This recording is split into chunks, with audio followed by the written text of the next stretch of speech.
Assalomu alaykum, hurmatli tomoshabinlar. Bugun juda muhim savolni tushuntirib beraman. Nega avgust oyida barcha pensionerlarga bir xil pul qo'shilmaydi? Ko'pchilik pensiya oshdi degan xabarni eshitadi. Keyin qo'shnisiga 1,5 ming so'm qo'shilganini, o'ziga esa 9 ming so'm qo'shilganini ko'rib, meni aldashdimi, noto'g'ri hisoblashdimi deb xavotirga tushadi. Bu masala har bir oilaga tegishli. Chunki deyarli har bir xonadonda pensioner bor. Shuning uchun bu videoni oxirigacha ko'ring. Chunki men sizga kimga qancha va nima sababdan turlicha qo'shilishini, qaysi holatda xavotir olish kerakligini, qaysi holatda esa bu oddiy hisob kitob ekanini aniq misollar bilan tushuntiraman. Kanalga hozirroq obuna bo'ling, videoga like bosing. Chunki bunday amaliy ma'lumotlar pensionerlar va ularning farzandlari uchun juda kerak. Men avval eng asosiy narsani aytib qo'yaman. Pensiya oshirilganda hamma pensionerga bir xil miqdorda pul qo'shilishi shart emas. Chunki pensiya bu bitta oddiy raqam emas. Pensiya tarkibida bir nechta qism bo'lishi mumkin. Asosiy pensiya, ish staji uchun hisoblangan qism, ish haqi bo'yicha hisoblangan qism, ustamalar, kompensatsiyalar, ayrim imtiyozli to'lovlar, eng kam miqdorgacha yetkazib berish qo'shimchasi va boshqa elementlar. Shuning uchun bir qarashda hammaning pensiyasi oshdi degan gap oddiy tuyuladi. Lekin amalda har bir odamning pensiyasi alohida tarixga ega. Oldin odamlar ko'proq bitta narsaga o'rganib qolgan edi. Davlat pensiyalar oshirilishini e'lon qilsa, hamma bir xil foiz ko'tardi yoki falon so'm qo'shilar ekan degan gap tarqalardi. Mahallada, bozorda, bankomat oldida odamlar bir-biridan so'rardi: "Sizga qancha tushdi?" Shundan keyin noto'g'ri xulosalar paydo bo'lardi. Masalan, bir kishiga 1,5 ming so'm qo'shilsa, boshqasiga 200 ming so'm qo'shilsa, birinchi kishi darhol meni hisobdan urishdi deb o'ylaydi. Aslida esa ikkalasining pensiya turi, ish staji, oldingi oylik maoshi, imtiyozlari va qo'shimcha to'lovlari bir xil bo'lmasligi mumkin. Hozir ham shu holat davom etadi. Avgust oyida pensiyalar oshirilsa, oshirish mexanizmi hammaning yakuniy summasiga bir xil ta'sir qilmaydi. Chunki ayrim to'lovlar foiz asosida oshadi. Ayrimlari belgilangan minimal miqdorga bog'liq bo'ladi. Ayrim qo'shimchalar esa umuman oshmasligi yoki alohida tartibda qayta hisoblanishi mumkin. Mana shu joyda odamlar eng ko'p adashadi. Ular yakuniy kartaga tushgan pulni ko'radi, lekin uning ichida nima borligini bilmaydi. Men buni oddiy qilib tushuntiraman. Tasavvur qiling, ikki pensionerning har biri oyiga 1 million 500 ming so'm olayapti. Tashqi tomondan ikkalasining pensiyasi bir xil. Lekin birinchisining 1 million 500 mingi to'liq mehnat pensiyasi hisobidan shakllangan, ya'ni ish staji va ish haqi asosida chiqqan. Ikkinchisining esa asosiy hisoblangan pensiyasi deylik 1 million 200 ming so'm. Qolgan 300 ming so'm esa eng kam pensiya darajasiga yetkazish yoki boshqa qo'shimcha to'lov bo'lishi mumkin. Endi oshirish bo'lganda birinchi odamning hisob bazasi boshqacha, ikkinchi odamning hisob bazasi boshqacha bo'ladi. Natijada ikkalasi ham oldin 1 million 500 ming olgan bo'lsa ham, avgustdan keyin qo'shilgan pul miqdori bir xil chiqmasligi mumkin. Asosiy qismik nimalarni bilish kerak, kim xavotir olishi kerak, kim xavotir olmasligi kerak. Birinchi bilish kerak bo'lgan narsa, pensiyaning oshishi odatda hammaning kartasiga bir xil summa qo'shiladi degani emas. Agar qarorda yoki rasmiy xabarda pensiyalar ma'lum foizga oshiriladi deyilsa, bu foiz ko'pincha pensiyaning hisoblanadigan qismiga ta'sir qiladi. Foiz oshishi bo'lganda kimning bazasi katta bo'lsa, unga qo'shiladigan summa ham kattaroq ko'rinadi. Kimning bazasi kichik bo'lsa, unga qo'shiladigan summa ham kamroq bo'ladi. Masalan, Ali ota 2 million so'm pensiya olyapti. Ali ota 1 million 200 ming so'm pensiya olyapti. Agar shartli ravishda 10 foizlik oshirish bo'lsa, Ali otaning pensiyasiga taxminan 200 ming so'm atrofida, Ali otaning pensiyasiga esa 120 ming so'm atrofida qo'shilishi mumkin. Bu yerda adolatsizlik emas, matematik hisob bor. Foiz bir xil, lekin foiz olinayotgan summa har xil. Xuddi do'konda 10% chegirma bo'lganda 1 million so'mlik narsadan 100 ming, 500 ming so'mlik narsadan hech ming chegirma bo'lgani kabi. Ikkinchi muhim narsa, hamma pensionerlar bir xil toifaga kirmaydi. Yoshga doir pensiya oladiganlar bor. Nogironlik pensiyasi oladiganlar bor. Bo'g'uvchisini yo'qotganlik pensiyasi oladiganlar bor. Ijtimoiy nafaqa oladiganlar bor. Ba'zi odamlar men ham pensiya olaman deydi. Lekin hujjat bo'yicha u mehnat pensiyasi emas, ijtimoiy nafaqa bo'lishi mumkin. Bu juda muhim farq. Chunki mehnat pensiyasi ish staji va ish haqi asosida hisoblanadi. ijtimoiy nafaqa esa boshqa tartibda belgilanadi. Shuning uchun avgustdagi oshirish bir toifaga bir xil, boshqa toifaga boshqacha ta'sir qilishi mumkin. Uchinchi narsa, ish staji katta rol o'ynaydi. Bir odam 35 yil ishlagan, ikkinchi odam 12 yil ishlagan bo'lishi mumkin. Pensiyaga chiqish vaqtida ularning hisob-kitobi bir xil bo'lmaydi. Ish staji ko'p bo'lgan odamda pensiya hisobiga qo'shimcha koeffitsiyentlar, ustamalar yoki yuqoriroq bazaviy hisob chiqishi mumkin. Ish staji kam bo'lgan odam esa minimal darajaga yaqin pensiya olishi mumkin. Keyin oshirish bo'lganda ham shu farq saqlanib qoladi. Masalan, Gulchehra opa 38 yil maktabda ishlagan, ustozlik qilgan, oylik maoshi bo'lgan. Pensiyaga chiqayotganda o'sha ish staji va ish haqi hisobga olingan. Uning pensiyasi 2 million 400 ming so'm bo'lsa, oshirishdan keyin sezilarliroq qo'shimcha olishi tabiiy. Boshqa bir opamiz, masalan, Malika opa, rasmiy ish staji kam bo'lgan, ko'p yillar uyda bolalar tarbiyasi bilan band bo'lgan yoki norasmiy ishlagan. Uning pensiyasi minimal miqdorga yaqin. Foizli oshirish bo'lganda unga qo'shiladigan pul kamroq ko'rinadi. Bu Malika opaga e'tibor berilmadi degani emas. Bu uning pensiya bazasi boshqacha ekanini bildiradi. To'rtinchi narsa, oldingi ish haqi ham ta'sir qiladi. Bir xil o'tib yil ishlagan ikki odamning pensiyasi ham har xil bo'lishi mumkin. Nega? Chunki biri yuqori maoshli lavozimda ishlagan, ikkinchisi pastroq maoshli ishda ishlagan. Pensiya tizimida ish haqi tarix ahamiyatli bo'ladi. Shuning uchun bir xil ish staji ham yakuniy pensiyani teng qilmaydi. Keling, oddiy hayotiy misol. Ikki aka-uka bor. Biri zavodda usta bo'lib ishlagan, rasmiy oyligi yuqori bo'lgan. Ikkinchisi qorovul bo'lib ishlagan, oyligi pastroq bo'lgan. Ikkalasi ham 30 yil ishlagan. Pensiyaga chiqqanda birinchisining pensiyasi 2 million 100 ming, ikkinchisiniki 20 million 500 ming chiqdi. Avgustda oshirish bo'lsa, birinchisiga qo'shiladigan pul ko'proq bo'lishi mumkin. Chunki uning asosiy pensiya summasi yuqori. Demak, faqat men ham 30 yil ishlaganman deyish yetarli emas. Ish haqi tarix ham rol o'ynaydi. Beshinchi narsa, ayrim pensionerlar qo'shimcha ustama oladi. Masalan, urush qatnashchilari, ularga tenglashtirilgan shaxslar. Ayrim nogironlik guruhidagi shaxslar, alohida xizmatlari bor fuqarolar, yolg'iz keksalar yoki qonunchilikda belgilangan boshqa toifalar turli ustamalar olishi mumkin. Bu ustamalar pensiya ichida alohida qator bo'lib turadi. Oshirish paytida ba'zi ustamalar ham o'zgaradi, ba'zilari esa alohida tartibda qoladi.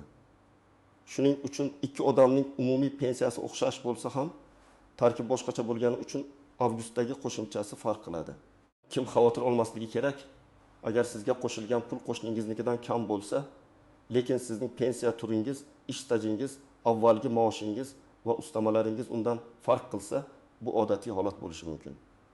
Agar rasmiy to'lov varaqasida yoki pensiya jamg'armasi ma'lumotida oshirish ko'rsatilgan bo'lsa, lekin summa boshqalarnikidan kam bo'lsa, bu darhol xato degani emas. Kim xavotir olish kerak?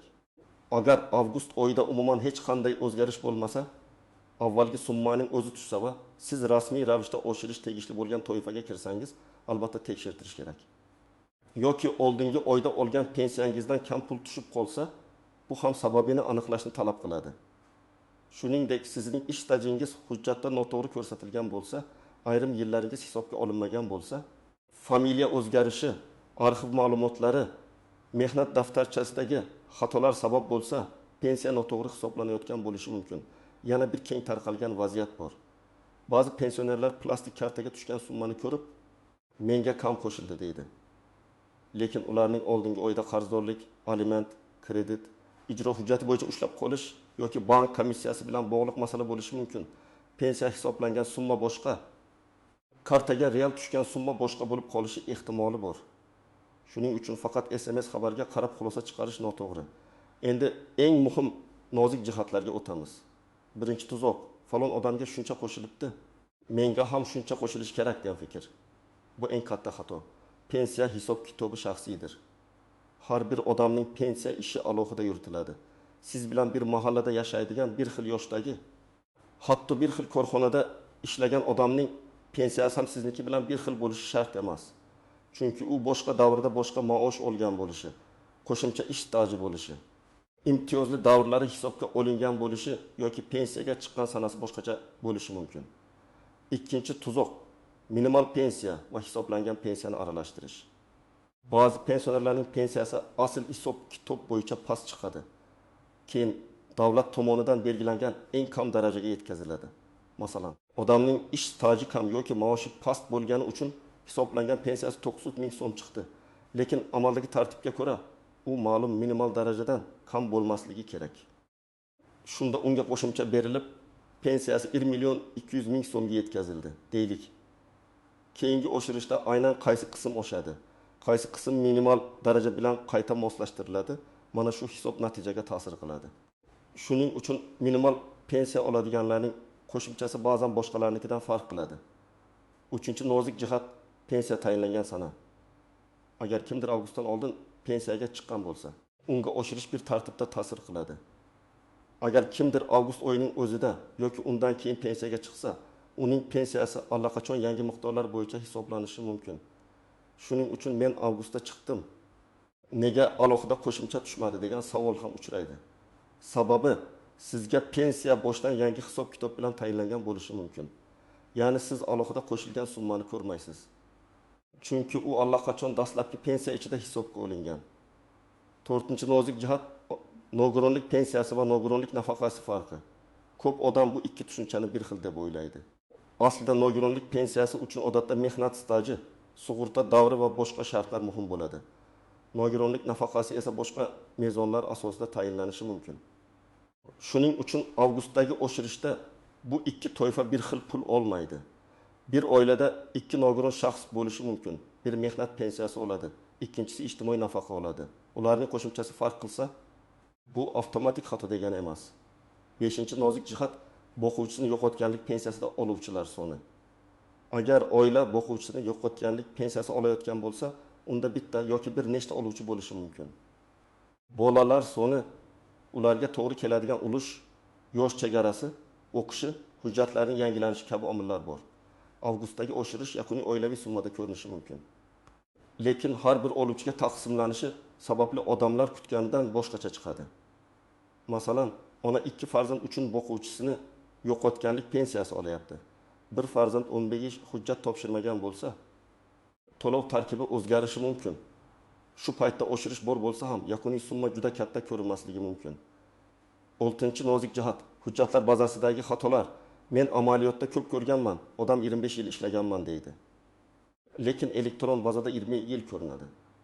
Qolgan 4 yil arxivdan tasdiqlanmagan, mehnat daftarchasida muhr noaniq, korxona nomi o'zgargan yoki ishga qabul qilish va bo'shatish sanalarida xato bor. Bunday holatda pensiya avvaldan past hisoblangan bo'lishi mumkin. Avgustdagi oshirish esa o'sha past bazaga qo'llanadi. Natijada qo'shilgan pul ham kam chiqadi. Demak, muammo avgustdagi oshirishda emas, avvalgi pensiya hisobida bo'lishi mumkin. 7-nozik shart ishlovchi pensionerlar masalasi. Ayrim pensionerlar pensiyaga chiqqandan keyin ham ishlaydi. Ularning pensiyasi qayta hisoblash imkoniyati. Qo'shimcha ish staji yoki to'langan badallar masalasi alohida tartibga ega bo'lishi mumkin. Odam, men pensiyaga chiqqanimdan keyin ham 3 yil ishladim. Nega pensiyam avtomatik ko'tarilmadi deb so'raydi. Har doim ham avtomatik bo'lmasligi mumkin. Ba'zan murojaat qilish, qayta hisoblash so'rash yoki hujjat taqdim etish talab qilinadi. Avgustdagi umumiy oshirish bilan ishlagani uchun qayta hisoblash boshqa masala ekanini bilish kerak. 8-nozik jihat ushlab qolishlar. Agar sizning pensiyangizdan sud qarori, ijro hujjati, kredit qarzi yoki boshqa qonuniy ushlab qolishlar bo'lsa, oshirilgan pensiyaning bir qismi sizga to'liq kelmasligi mumkin. Siz menga qo'shilmadi deb o'ylaysiz. Aslida hisoblangan, lekin ushlab qolingan bo'ladi. Buni bilish uchun kartaga tushgan SMS yetarli emas. To'lov tafsilotini ko'rish kerak. 9-nozik jihat bankdagi texnik kechikishlar. Ba'zan bir oyda pensiya to'lovlari turli sanalarda tushadi. Kimdir ertalab oladi, kimdir kechqurun, kimdir ertasi kuni. Odamlar darhol vahimaga tushadi. Men bunday holatda avvalo rasmiy to'lov kuni va bank operatsiyalari yakunlanishini kutishni maslahat beraman. Lekin bir necha kun o'tib ham pul tushmasa yoki noto'g'ri tushsa, albatta murojaat qilish kerak. Endi eng kerakli qism siz nima qilishingiz kerak? Men buni bosqichma-bosqich aytaman. Birinchi qadam, oldingi oy va avgust oyidagi pensiya summangizni solishtiring. Faqat eslab emas, aniq raqam bilan solishtiring. Iyul oyida qancha tushgan, avgust oyida qancha tushgan, farq qancha? Agar SMS xabarlar bo'lsa, saqlab qo'ying. Agar bank ilovasi bo'lsa, kirim tarixini skrinshot qilib oling yoki ko'chirmani chiqaring. Chunki murojaat qilganda taxminan kam tushdi degan gapdan ko'ra aniq raqam muhim. Ikkinchi qadam, pensiyangizning turini aniqlang. Siz yoshga doir mehnat pensiyasi olasizmi? Nogironlik pensiyasimi, o'quvchisini yo'qotganlik pensiyasimi yoki ijtimoiy nafaqami? Buni bilmasdan turib qo'shningiz bilan solishtirish mumkin emas. Agar bilmasangiz, pensiya jamg'armasining hududiy bo'limiga murojaat qiling yoki mavjud elektron xizmatlar orqali pensiya turi va miqdori haqida ma'lumot oling. Uchinchi qadam, pensiya tarkibini so'rang. Siz menga jami qancha pensiya tayinlangan deb emas, pensiyam tarkibi qanday? Asosiy qismi qancha ustama bormi? Eng kam miqdorga yetkazish qo'shimchasi bormi? Ushlab qolish bormi? deb so'rashingiz kerak. Mana shu savol juda muhim. Chunki xodim sizga faqat yakuniy summani aytsa, siz baribir sababni tushunmaysiz. Tarkibni bilsangiz, nega qo'shilgan pul farq qilganini ko'rasiz. 4-qadam, hujjatlaringizni tekshiring. Sizda pasport yoki ID karta, pensiya guvohnomasi, mehnat daftarchasi, ish stajini tasdiqlovchi arxiv ma'lumotlari, maosh to'g'risidagi ma'lumotnomalar, harbiy xizmat bo'yicha hujjatlar, farzand parvarishi davri bilan bog'liq hujjatlar. Familiya o'zgargan bo'lsa, nikoh guvohnomasi yoki boshqa tasdiqlovchi hujjatlar bo'lishi kerak. Ayniqsa eski yillarda ishlaganlar uchun arxiv ma'lumotlari juda muhim. Korxona yopilgan bo'lsa, uning hujjatlari qaysi arxivga topshirilganini aniqlash kerak. 5-qadam, agar xato gumon qilsangiz, yozma murojaat qiling. Og'zaki bo'lib so'rash foydali, lekin yozma murojaatning kuchi boshqacha. Murojaatda shunday mazmunda yozish mumkin: menga tayinlangan pensiya miqdori va avgust oyidagi oshirish hisob kitobini tushuntirib berishingizni, pensiya tarkibi, hisobga olingan ish staji, o'rtacha ish haqi ko'rsatkichi, ustamalar va ushlab qolishlar bo'yicha yozma ma'lumot taqdim etishingizni so'rayman. Shunda siz aniq javob olasiz. 6-qadam, javobni diqqat bilan o'qing. Agar javobda ish staji siz bilganingizdan kam ko'rsatilgan bo'lsa, qaysi davrlar hisobga olinmaganini aniqlang. Masalan, siz 1985 yildan 1992 yilgacha ishlaganman deysiz. Lekin bazada 1980 yildan ko'rinayotgan bo'lishi mumkin. Bunday holatda o'sha yillar bo'yicha arxiv ma'lumotini topish kerak. Agar maosh ma'lumotlari hisobga olinmagan bo'lsa, tegishli ma'lumotnomani taqdim etish masalasi ko'riladi. 7-qadam, bank bilan bog'liq holatlarni alohida tekshiring. Pensiya jamg'armasi sizga falon summa hisoblangan desa, lekin kartaga kam tushgan bo'lsa, bank ko'chirmasini oling. U yerda ushlab qolish, qarzdorlik yechimi, avtomatik to'lov yoki boshqa operatsiya ko'rinishi mumkin. Ba'zan odam pensiya kam tushdi deb o'ylaydi. Aslida pul tushgan zahoti kredit to'loviga yechilgan bo'ladi. 8-qadam, agar siz ishlovchi pensioner bo'lsangiz, pensiyani qayta hisoblash imkoniyatini so'rang. Men pensiyaga chiqqandan keyin ham ishladim. Shu davrlar pensiyamga ta'sir qiladimi? Qayta hisoblash uchun ariza berishim kerakmi deb aniq savol bering. Bu avgustdagi umumiy oshirishdan boshqa masala bo'lsa ham yakuniy pensiyangizni oshirishga yordam berishi mumkin. 9-qadam, boshqalarning gapiga emas, rasmiy hisobga tayaning. Mahalladagi gap, ijtimoiy tarmoqdagi post hamma shuncha olarkan degan xabar ko'p hollarda chalkashlik keltiradi. Sizning pensiyangiz bo'yicha yagona ishonchli manba bu pensiya ishingizdagi hisob-kitob, rasmiy javob va bank to'lov ma'lumotidir.